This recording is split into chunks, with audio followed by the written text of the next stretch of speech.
नमस्कार दोस्तों, आज हम लोग वो लेजेंडरी बाइक की बात करने वाले हैं जो 1984 में लॉन्च हुई थी, जिसने CD100 को सक्सीड किया था और सक्सीड करते ही मिडिल क्लास की जान बन चुकी थी, जिसने अपने आप को मिडिल क्लास की पहचान बना दिया था, जो कि 1994 से आज तक हमको हमारे सड़कों पे दिख रही है।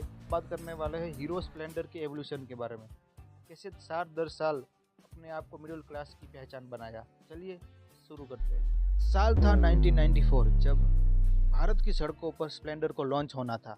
तब तक के लिए CD100 ने मिडिल क्लास में अपनी बहुत बड़ी पहचान बना दी थी और स्प्लेंडर को इसको ही सक्सीड करना था।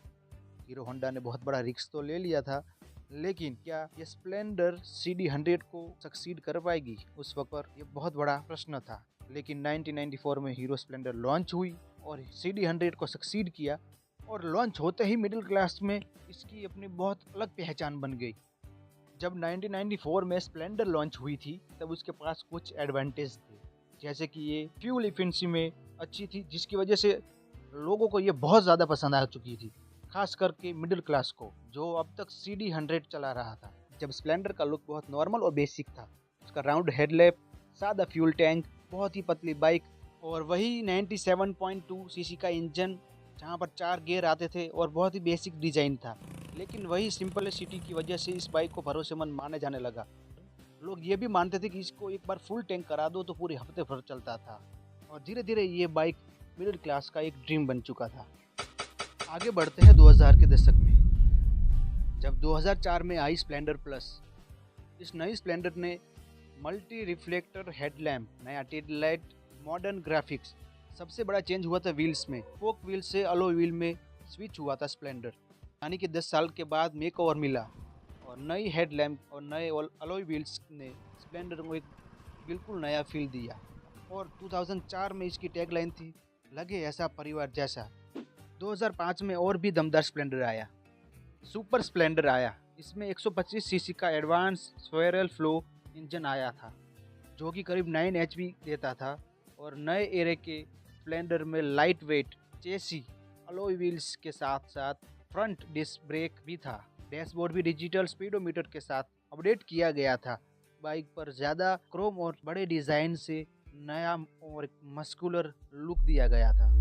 साल था 2011, नया दशक की शुरुआत हो चुकी थी, लेकिन ये साल मामूली साल नहीं था, क्योंकि ये साल बहुत बड़ा होने वाला था। हीरो और होंडा दो कंपनी अलग होने वाली थी। Hero Honda's future is all set to be decided, ending a 25-year partnership. जिसके बाद स्प्लेंडर का फ्यूचर क्या होगा वो सब अंधेरे में था। लेकिन उसी साल लॉन्च हुआ स्प्लेंडर प्रो, जिसमें सेल्फ स्टार्ट सिस्टम दिया गया था, जो कि कंपटीशन ने पहले ही दे रखा था अपनी बाइकों में। और इसके साथ साथ नए ग्राफिक्स और अलॉय व्हील्स में भी चेंज आया था। लेकिन अपने समय की सबसे रिलायबल 100 सीसी बाइक बनी थी स्प्लेंडर प्रो। फिर साल आया 2014, जिसमें स्प्लेंडर हीरो के पास चली गई थी। इसमें कंपनी ने स्प्लेंडर को हाई टेक बना दिया था, इंट्रोड्यूस किया था i3S टेक्नोलॉजी को। और इसका मतलब था जब बाइक आइडल पे खड़ी हो, इंजन अपने आप ही बंद हो जाएगा और क्लच दबाते ही बाइक शुरू हो जाएगा। इस स्प्लेंडर हाई स्मार्ट फीचर्स ने फ्यूल इफिशिएंसी को और भी बढ़ा दिया। और इसी साल आया था स्प्लेंडर प्रो क्लासिक, जिसने पुराने समय की याद दिला दी थी। इसमें रेट्रो हेडलाइट, स्पोक व्हील्स और ढेर सारे क्रोम के साथ साथ अच्छे और पुराने ग्राफिक्स दिए गए थे, जिसकी वजह से ओल्ड स्कूल फील आ रही थी। बीते कुछ सालों में स्प्लेंडर ने हर एक एमुलेशन नॉर्म को पार किया है। 2020 में आया BS6 अपडेट, जहां इंजन में फ्यूल इंजेक्शन यानी कि PFI टेक्नोलॉजी लगी और पावर बढ़कर 7.9 HP हो गई। साल दर साल स्प्लेंडर मॉडर्न होती जा रही थी। सब साल आया 2022, लॉन्च हुआ स्प्लेंडर प्लस एक्सट्रैक और 2024 में लॉन्च हुआ एक्सट्रैक 2.0, जिसमें बहुत सारे बड़े बड़े बदलाव आए थे, जैसे कि LED हेडलैम्प, H शेप के ब्रेक ग्राफिक्स, पर सिलहोट वही पुराना रखा गया था। डिजिटल स्पीडोमीटर भी आ गया था, इको इंडिकेटर भी आ चुका था, रियल टाइम माइलेज भी दिखने लगी थी, ब्लूटूथ कनेक्टिविटी, फोन अलर्ट, हजार लाइट, USB चार्जिंग पोर्ट, लंबी सीट, जो कि बहुत ही अच्छा और बड़ा अपडेट था। और ये मॉडल मैं भी चलाता हूँ और मेरे पास भी है, जो कि मैंने अभी लिया है। तो आप लोगों ने देखा कि हीरो स्प्लेंडर लगातार 3 दशक से इंडियन मिडिल क्लास में बहुत बड़ा अपना असर रखती है। आप लोगों ने ये नोटिस भी किया होगा कि हर एक दशक में स्प्लेंडर के बहुत बड़े बड़े बदलाव आते हैं और इसको हर साल मॉडर्न और ज़माने के हिसाब से बनाया जाता है। ये बाइक जो फिल्म से लेकर सीरियल में हर जगह दिखने वाली, गांव से लेकर शहर की हर एक सड़कों पे चलने वाली ये बाइक, इसलिए हीरो मोटर इसको कहता है कि ये एक बाइक नहीं है, एक इमोशन है जिसमें 40 मिलियन लोगों से भी ज़्यादा का भरोसा है। स्प्लेंडर तय कर रहा है याराना मीलों का।